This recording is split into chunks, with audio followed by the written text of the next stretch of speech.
अस्सलामु अलैकुम वरहमतुल्लाहि वबरकातुहू। मोहतरम भाइयों, बुजुर्गों और दोस्तों, ये हमारा इस्लाह मुआशरा का 244वां सबक है। मोहतरम बुजुर्गों, आज दो खबरें मुझे ऐसी पढ़ने के लिए मिली है जिनका ताल्लुक एक दूसरे से बहुत ज़्यादा मिलता जुलता है। पहली खबर तो ये मैंने पढ़ा हूँ कि दिल्ली के अंदर एक बहुत बड़ा कॉन्ट्रैक्टर करोड़ों रुपयों के जिसके कंस्ट्रक्शन के कामकाज चल रहे हैं, लाखों रुपयों की कार जो इस्तेमाल करता है, वो रास्ते से चलते चलते एक भुट्टे के गाड़े पे खड़ा हुआ। भुट्टा यानी मकई का जो भुट्टा होता है जिसे स्वीट कॉर्न कहते हैं, उसका भी इरादा हुआ स्वीट कॉर्न खाने के लिए। उसने भुट्टे का ऑर्डर दिया और भुट्टा खाने के बाद जब भुट्टे वाले ने उससे उसके 10 रुपये मांगे तो उस आदमी को गुस्सा आ गया और उसने रिवॉल्वर निकाल कर उस भुट्टे वाले के ऊपर गोली चला दी, सिर्फ 10 रुपये के भुट्टे के लिए, 10 रुपये देने के लिए। दूसरा वाकया बॉम्बे में पेश आया। एक नौजवान फ्लाइट से एयरपोर्ट के ऊपर उतरा। उसने रिक्शा किराए से लिया अपने घर तक जाने के लिए। घर पे जब पहुंचा तो रिक्शे का जो बिल है वो 172 रुपये हुआ था, 172 रुपीस। अब ऊपर के जो 2 रुपये है उसकी चेन के लिए, उसके चिल्लर के लिए रिक्शे वाले में और इस नौजवान में आपस में तू मैं होने लगी। नौजवान घर में गया, घर में जाके उसने चेन लेकर आया, पर फिर भी वो 2 रुपये का मसला बाकी रहा और दोनों की हुज्जत आपस में इतनी बड़ी। रिक्शे वाला वहाँ से निकल गया, नौजवान उसके पीछे भागा और वो रिक्शा नौजवान के आंग पे गिर गया, जिसकी वजह से वो नौजवान जगह पे मर गया। दोनों वाकयात जब मैंने पढ़ा, मैं सोचने पे मजबूर हो गया, हम हिंदुस्तानी लोग अपनी थिंकिंग, अपनी सोच चेंज क्यों नहीं कर सकते। एक तरफ तो हम करोड़पति है, एक तरफ तो वो ठेकेदार बिल्डर है, करोड़ों के जिसके कंस्ट्रक्शन के काम चल रहे हैं, लाखों रुपयों की वो कार इस्तेमाल कर रहा है, सैकड़ों मजदूर उसके पास में काम कर रहे हैं। लेकिन दूसरी तरफ सिर्फ 10 रुपये के लिए उसने रिवॉल्वर बाहर निकाल दी, यानी दूसरों को देने के लिए उसके पास लाखों करोड़ों रुपये है। गाड़ी के जो खर्चे हैं वो सब बर्दाश्त कर रहा है, लेकिन एक गरीब आदमी को 10 रुपये देना है तो 10 रुपये उसके पास में नहीं है। वो अपनी शान के खिलाफ समझकर उसके ऊपर गोली चला रहा है।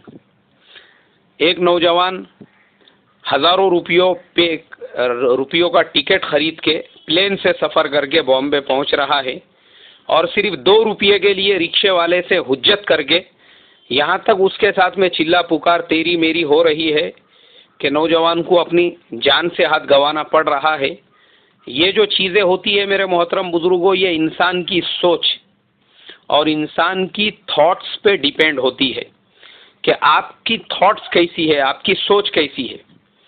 और ये सिर्फ इन दोनों का नहीं, हिंदुस्तान में रहने वाले करोड़ों लोगों का प्रॉब्लम है कि हम हिंदुस्तानी लोग भले ही करोड़पति बन जाए, भले ही करोड़ों के बंगलों के अंदर, लाखों के फ्लैट के अंदर रहने वाले बन जाए, भले ही हम हिंदुस्तानी लोग कितनी ही तरक्की कर ले, हजारों रुपयों की जॉब करने लग जाए, भले ही हम जो है अच्छे से अच्छी कार अफोर्ड करने वाले बन जाए, लेकिन जो थॉट्स है, हमारी जो चिल्लर सोच है, जो भिखारीपन हमारे दिलो दिमाग में बैठा हुआ है, जो बेगरपन, जो कटोरे हमारे दिमाग में है, वो निकलने को तैयार नहीं है। चाहे हम सीए के कुर्सी पे है तो भी भीख के कटोरे हमारे दिमाग में घूमते रहते हैं, 2 रुपये 5 रुपये के लिए लड़ाई झगड़ा। चाहे हम किसी कंपनी के एमडी हो, चाहे हम किसी बड़े दुकान और शोरूम के कुर्सी के ऊपर बैठे हुए हो, चाहे हम बड़े से बड़े शोरूम के ऑनर हो, मगर वो जो हमारा चिल्लरपना है और वो जो झोपड़पट्टीपन जिसे कहेंगे, 2 रुपये और 5 रुपये के लिए लड़ना और झगड़ना, ये हम हिंदुस्तानियों के अंदर कूट कूट के भरा हुआ है। इसीलिए मैं देखता हूँ लोग लाखों रुपयों के मकानात में रहते हैं, मगर अड़ोस पड़ोस में किसी ने कटोरे में सालन लेकर चले गया या किसी के वहाँ आपका कटोरा रह गया तो वो कटोरे के लिए लोगों के आपस में लड़ाई झगड़े होते हैं। लोग करोड़ों रुपयों के शोरूम में रहेंगे, लाखों रुपयों की दुकान के मालिक बने हुए हैं, मगर जो बैग होती है, 5 रुपये की थैली होती है, अगर कस्टमर ने या किसी ने मांगा या एक्स्ट्रा एक आधी थैली मांगा तो उसके ऊपर से आपस में तू मैं होती है, आपस में चिल्ला पुकार होती है, या वो ऑनर जो है वो देना गवारा नहीं करता है। लाखों करोड़ों रुपयों के शोरूमों में रहेंगे, बड़ी बड़ी दुकानों में, बड़े बड़े कारों में घूमेंगे, लेकिन किसी ने अगर हमारी पानी की बोतल मांग लिया तो 5 रुपये की पानी की बोतल देने को तैयार नहीं, या मान लो किसी ने ले भी लिया तो 50 मरतबा वो 5 रुपये की बोतल उससे मांगेंगे, उससे पूछेंगे, अरे भाई मेरी बोतल तूने अभी तक दिया नहीं, अरे भाई वो चमचा तुम्हारे घर में था वो अभी तक हमारा आया नहीं, वो कटोरा हमारा अभी तक वापस दिए नहीं, वो डब्बा हमारा अभी तक दिए नहीं। ये जो थॉट्स है, ये जो सोच है हमारी चिल्लर, ये निकलने को तैयार नहीं है। उसके कंपैरिजन में आप बाहर मुल्कों के लोगों को देखो, वो कमाएंगे कम लेकिन बिंदास खर्च करेंगे, उनके दिल बड़े होंगे, एकदम आलीशान जिंदगी वो गुजारेंगे, भले ही वो हम इंडियन लोगों के जैसा पैसे को जमा कर कर के रखने वाले नहीं होंगे। इसीलिए हमारी सोच ऐसी है। हमारे यहाँ पे कुछ लोग 30,000, 35,000, 40,000 और 50-50 हज़ार के मोबाइल फ़ोन यूज़ करते हैं, लेकिन कहीं पे रेस्टोरेंट वगैरह में आप चाय पीने को चले जाओ तो टेंशन में मुब्तला हो जाते हैं कि पता नहीं अब ये 20 रुपये मुझे ही देना पड़ते हैं, क्या मालूम। 50,000 का मोबाइल इस्तेमाल कर रहा है लेकिन 20 रुपये देने को इसकी फट रही है, 20 रुपये देने को ये परेशान है कि कहीं वो 20 रुपये मेरे ऊपर ना आ जाए बोल के। ये है हमारी भिखारी और चिल्लर सोच। इसी वजह से वो नौजवान, उसने सोचना चाहिए था कि लाखों रुपयों के फ्लाइट में मैं सफ़र करके आया हूँ, हज़ारों रुपयों का मैंने टिकट खरीदा था, लेकिन 2 रुपये के वास्ते, यानी उसकी सोच देखो। और दूसरी तरफ वो रिक्शे वाले भी, क्योंकि मैंने देखा हूँ हमारे इंडिया में रिक्शे वाले, टैक्सी वाले 5-5, 10-10 लाख की कारें चलाते हैं, 1.5-1.5, 2-2 लाख रुपये के रिक्शे चलाते हैं, मगर उन्होंने भी पब्लिक को लूटने का, पब्लिक के ऊपर डाके डालने का एक नया तरीका निकाला हुआ है कि 2 रुपये, 5 रुपये, कभी भी आप बोलेंगे तो बोलेंगे चिल्लर नहीं है हमारे पास। मकसद ये होता है कि मैं पैसेंजर को लूटूं कैसे, कैसे दरोड़ा डालूं उसके ऊपर, कैसे डाका डालूं। उसका पैकेट तो नहीं मार सकते, अब ये लूटने का नया तरीका। तो हर टैक्सी वाला, हर आपको रिक्शे वाला ऐसा ही मिलेगा। बहुत सारे ऐसे होते हैं जो ईमानदारी से काम करने वाले होते हैं, उनके पास एक थैली लटकी हुई होती है स्टीयरिंग के पास जिसमें चिल्लर होती है, और वो कस्टमर के साथ में बराबर का व्यवहार करते हैं। लेकिन बहुत से ऐसे होते हैं उन्होंने लूटने का एक नया धंधा बनाया हुआ होता है, तो ये इस तरीके से लूटते हैं। तो मेरे वही समझ में नहीं आता कि हम लोगों की सोच कब चेंज होगी। और मैं आपको बता दूं मेरे मोहतरम बुजुर्गों, हमारी इसी सोच की वजह से वर्ल्ड वाइड, पूरे वर्ल्ड में, पूरी दुनिया में हमारी एक अलग इमेज बनी हुई है। इसलिए हम इंडियन लोगों को कोई क्लास 1 की, क्लास 2 की पोस्ट देना नहीं चाहता। हमारे यहाँ का हायर से हायर भी एजुकेटेड अगर होगा तो वो बाहर मुल्कों में जाके या तो क्लास 3, क्लास 4 या उससे नीचे दर्जे का कोई काम होगा वही करेगा। लोग हमको बेवकूफ़ समझते हैं, लोग हमारे ऊपर जोक्स बनाते हैं। पूरी दुनिया में सबसे ज़्यादा जोक्स अगर किसी पे बनते हैं, चाहे वो इंग्लिश में हो या किसी और लैंग्वेज में, लोग इंडियन लोगों के ऊपर बनाते हैं। हम लोगों को के ऊपर भरोसा करना नहीं चाहते। इस वजह से नहीं कि हम ईमानदार नहीं हैं, इस वजह से नहीं क्योंकि हम लोग उनके नज़दीक जो है नादान है। हमारे अंदर उतनी मैच्योरिटी, हम 2-2 रुपये के लिए, 5-5 रुपये के लिए झगड़ने वाले लोग हैं। भले ही हम करोड़पति बन जाए, मगर हमको अपने झोपड़पट्टी पने पे आने में और अपने चिल्लर पने पे आने में ज़्यादा टाइम नहीं लगता है। हम फ़ौरन ऊपर से फ़ौरन नीचे आ जाते हैं। कई मिसालें हैं ऐसी। आप गल्फ़ कंट्रीज़ में चले जाओ, वहाँ के बड़े बड़े जो शेख हैं वो लोग खुद दुकानों पे नहीं बैठते हैं, उन्होंने बड़े बड़े शोरूम खोल के रख दिए हैं, कारों के शोरूम हैं और मॉल्स है और सोने चांदी की दुकानें हैं। लेकिन किसको जिम्मेदारी दी हुई है? अक्सर लोग आपको मिलेंगे बांग्लादेशी। उन बांग्लादेशियों को उन्होंने पूरी दुकान, पूरा मॉल, पूरा शोरूम उनके हवाले किया हुआ है। वो सब पूरा संभालते हैं, पूरा हैंडल करते हैं। और ऑनर जो है अपने घर पे होता है या ऑनर अपने दूसरे काम करता है, उसको उन पे इतना भरोसा होता है। लेकिन इंडियन लोगों के कभी हवाले नहीं करेंगे। उसकी रीज़न, उसका वजह यही है, उनको मालूम है ये हिंदुस्तान के लोग जो अब हमारे मुल्कों में आते हैं, हमारा हालचाल और हमारे यहाँ की जो कैफियतें देखते हैं, और हम करते भी वैसा ही है। हमारी जो हरकतें होती है, मैं एक मरतबा इत्तेहाद एयरवेज़ के ऑफिस में बैठा हुआ था, एक टिकट की मुझे डेट चेंज करने की थी, और मेरे साथ इत्तेफाक से मेरे एक फॉरेनर दोस्त भी थे, और हम दोनों जहाँ बैठे हुए थे बीच में एक सीट छोड़ के उसके बाजू में एक आदमी बैठा हुआ था। वो भी टिकट बुक करने के लिए आया हुआ था और उसने अपना न्यूज़पेपर खाली सीट पे रखा हुआ था। मेरे वो फॉरेनर दोस्त ने वो न्यूज़पेपर उठाया तो वो पढ़ने लगे, तो वो जो बाजू वाला आदमी था वो कहने लगा दिस इज़ माई न्यूज़पेपर। तो मैंने उससे कहा, मैंने कहा yes I know this is your newspaper but my friend wants to read and after read I will return to you your newspaper, no problem. मैंने उससे कहा मुझे पता है आपका ही पेपर है, लेकिन मेरे दोस्त का पढ़ना होने के बाद मैं आपको रिटर्न कर दूंगा। नहीं नहीं बोले, मुझे अभी चाहिए, मेरा न्यूज़पेपर है, मैंने 2 रुपये दे के ख़रीदा था। और उसके बाद वो 2 रुपये का न्यूज़पेपर उसने मेरे फॉरेनर दोस्त के पास से छीन लिया, उसको ऐसा घड़ी करके अपने बैग में रखा जैसे वो न्यूज़पेपर नहीं है, उसकी पूरी प्रॉपर्टी के पेपर है।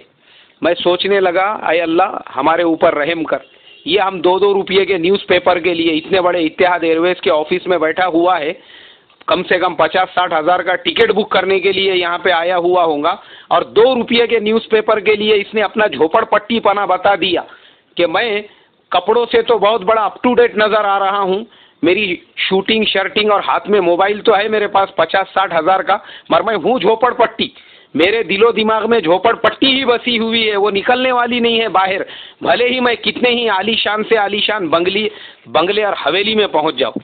और एक नहीं कई मिसालें मैं आपको बता सकता हूँ। एक मैं स्टोरी पढ़ रहा था कुछ दिनों पहले कि एक इंडियन लेडी है, इंडियन NRI, वो कनाडा के अंदर रहती है, कई सालों से कनाडा में रहती है। वो इंडिया आ रही थी, उसको डायरेक्ट फ्लाइट नहीं मिली, तो फ्रैंकफर्ट के रास्ते से वो वहाँ से हॉल्ट था और दूसरी फ्लाइट थी, तो फ्रैंकफर्ट के एयरपोर्ट के ऊपर वो उतरी। उतरने के बाद में कुछ घंटों का हॉल्ट था, तो वो वहाँ पे टहलने लगी और टहलते टहलते एक बुक स्टॉल के ऊपर पहुँची। अब वो जो बुक स्टॉल था, किताबों की दुकान, वहाँ पे जब ये औरत गई तो वहाँ पे ऑलरेडी एक यूरोपियन औरत जो है वो एक किताब लेकर वहाँ पे खड़े खड़े पढ़ रही थी। तो ये जो इंडियन औरत थी उसने भी एक किताब ली और खड़े रह के पढ़ने लगी। तो बुक स्टॉल की जो ऑनर थी उसने कहा कि first you buy this book and then you can read, without you buy you can't read, इसको पहले खरीदो और उसके बाद में पढ़ो। तो वो जो इंडियन औरत थी वो बेचारी कुछ सालों से शायद कनाडा के अंदर किसी के वहाँ की काम वाली बाई होगी, बर्तन वगैरह धोने का काम करती होगी, मगर उसके दिलो दिमाग में भी नशा सवार हो गया कि मैं भी तो कनाडा में रहती हूँ, जब ये दूसरी औरत पढ़ रही है तो मुझे क्यों नहीं पढ़ने की परमिशन। तो उस औरत ने कहा कि ये भी तो पढ़ रही है। तो उस किताब की ऑनर ने कहा कि ये मेरी दुकान है, मैं मालिक हूँ, मैं चाहूँ किसी को पढ़ने दूँ या ना पढ़ने दूँ। अब वो जो इंडियन औरत थी उसको बहुत ज़्यादा बैड फील हुआ। उसने क्या किया, उसको इतना बुरा लगा कि वो भले ही कनाडा में रहती हो, भले ही उसने ऑक्सफोर्ड कैम्ब्रिज से डिग्री ले ली हो, पर हम हिंदुस्तानियों का एक प्रॉब्लम ये भी है कि हम जब लड़ाई झगड़े पे आते हैं तो हम अपनी ऊपर की डिग्री से झोपड़पट्टी पने पे फ़ौरन आ जाते हैं, तेरी मेरी पे, और हमारी जो गालियाँ होती है लड़ाई झगड़े में, फ़ौरन वो औरत भी उसी के ऊपर आ गई। उसके बाद जो किताब की ऑनर थी उसको भी गुस्सा आ गया। उसने कहा कि चीप ब्लैक इंडियन वुमन, उसने ऐसा बोलते ही वो जो हिंदुस्तानी औरत थी उसने और ज़्यादा शोर शराबा किया और किताब की जो ऑनर थी उसके ऊपर एक केस दाखिल कर दिया। और वो केस कई दिनों तक चला, मगर बाद में वो जो औरत थी उसको कोर्ट ने बाइज्जत बरी कर दिया और तमाम जो इसने झूठे इल्ज़ामात उसके ऊपर लगाए थे वो किताब वाली औरत बरी हो गई। मगर ये जो औरत जिस मुल्क की रहने वाली थी उस मुल्क के कायदे कानून के हिसाब से उन्होंने इसके पासपोर्ट पे एग्जिट मार दिया और इसको जो सिटीजनशिप कनाडा की मिली हुई थी उसको कैंसिल कर दिया और कहा कि तेरे जैसी चीप औरत हमारे मुल्क में रहने के काम की नहीं है, और उसको फिर GPL दे के उसको अपने मुल्क पे रवाना कर दिया। तो ये हमारी सोच है मेरे मोहतरम बुजुर्गों, ये सोच है हमारी कि हम करोड़ोंपति बन जाते हैं, कारों में घूमने लगते हैं, भारी भारी मोबाइल यूज करते हैं, मगर वो हमारी झोपड़पट्टी बने वाली जो सोच है, 2 रुपयों के लिए झगड़ना, 5 रुपयों के लिए लोगों से लड़ना, कटोरे, चमचे, गिलास और प्लास्टिक की बोतल के लिए अड़ोस पड़ोस वालों से हुज्जतें करना और 5-5 बार मांगने के लिए भेजना, ये हमारे दिलो दिमाग में से निकलने वाली नहीं है। तो पहले सोच बदलो, सोच। पैसा आने से इंसान बड़ा नहीं बनता, गाड़ियाँ आने से इंसान बड़ा नहीं बनता, वो अपनी थॉट्स को चेंज करने के बाद में बड़ा बनता है, जब तक कि वो अंदर से मुस्तगनी नहीं हो जाता। तो अल्लाह से यही दुआ करूँगा, अल्लाह तबारक व ताला हम तमाम की जो थिंकिंग और जो सोच है वो ब्रॉड माइंडेड बनाएं। और दूसरा ऐलान ये है कि भाई मेरी अभी भी तबीयत नासाज है, बुखार आ और जा रहा है, उसकी वजह से मेरे मैसेज में गैप पड़ रहा है एक एक दो दो दिन का। और कुछ लोग ऐसे उतावले होते हैं, उतावले, वो दिन में से 10-10 बार मैसेज कर रहे हैं, हमको 2 दिन से सबक नहीं मिला, हमको 3 दिन से नहीं मिला। अरे बाबा, मैं इंसान हूँ, फौलाद का आयरन मैन नहीं हूँ उसके जैसा काम करने के लिए। मेरे भी पीछे जो है बीमारी तकाजे लगे हुए हैं।